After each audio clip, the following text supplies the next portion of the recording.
Guarionex's rebellious streak did not begin when he wanted Fray Ramon Pane to leave his Yucayeque. He had already been rebelling previous to this. He had continuously allied himself with different caciques in order to topple over the invasion of the Spanish. It is known that in La Batalla de Santo Cerro, Guarionex was a principal participant, and it is believed that it was Fray Ramon Pane who was informing Colón of all these twisted engagements where Guarionex was going back and forth between loyalty for the Spanish and attacking them. In La Batalla de Santo Cerro, we know that about 500 indigenous people were captured. They were then enslaved and taken on the ship Spain. It is believed that around this time, Guarionex decided to support the Spanish again, and after the Batalla del Santo Cerro, in around October 1495, indigenous people began a hunger strike. Columbus wrote about the hunger strike the following: "If they survive this famine, I hope in our Lord I can maintain this agreement with them and earn not a little profit." Because again, his concern wasn't the well-being of the indigenous population. He just needed that gold for the contract that he had signed con los Reyes Católicos. So he ordered his men to do a census. Remember, this is 1495. However, his men, when they went out to count the caciques, they had to count cacique by cacique. And then he complained that they couldn't find no more than a quarter of them because everyone had scattered to the mountains into unpopulated areas in search of fruits to feed the people. Some believe that because of all of the treacherous behavior that Guarionex was participating in order to prove that he was genuinely now part of the Spanish purpose, he married either his daughter or his sister, some say his daughter, some say his sister, to el now cacique Diego Colón, who was El Indio Diego Colón, who accompanied Colón on his trips as his interpreter. But as soon as Colón left to go back to Spain in 1496, Guarionex rebelled again. This is the time that is believed that he kicked out Fray Ramon Pane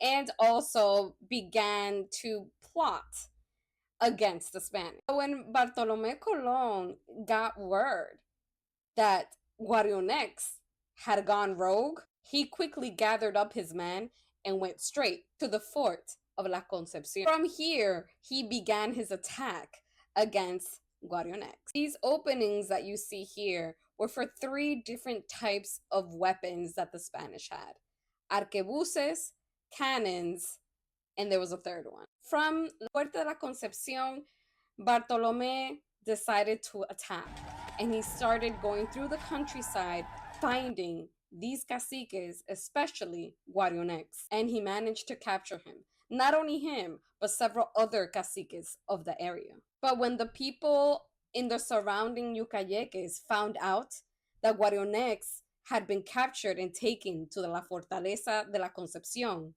they came by the hundreds to ask for the freedom of their leader. Their presence really unnerved Bartolome Colón. As the people gathered around the fortress, Bartolome Colón realized that he had a decision to make.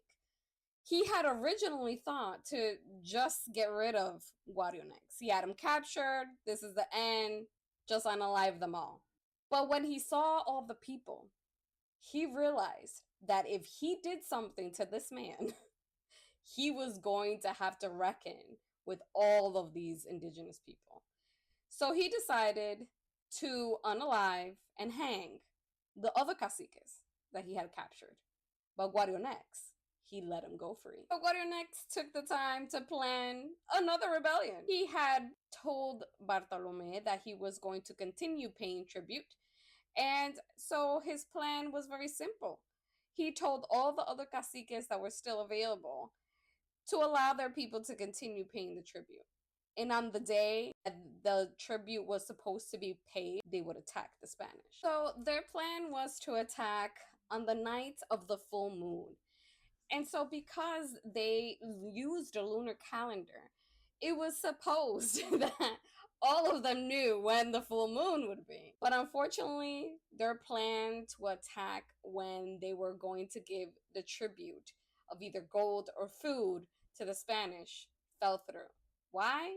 Because one of the caciques apparently either didn't know, was not well informed, had no idea how to tell when the full moon was, and precipitated the attack. So the Spanish then had warning, and the plan just did not work. This cacique, who accidentally went off to fight the Spanish without anybody else being there, was afraid, knew he messed up. So he went to Guarionex Yucayeque and he told him what he did.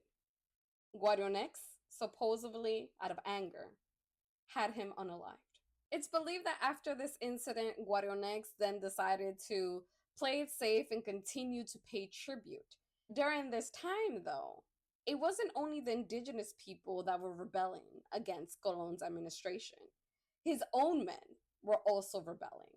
His main man that he had left as another principal administrator, Francisco Roldan, decided that he was much better candidate to rule the island and began to plan an overthrow.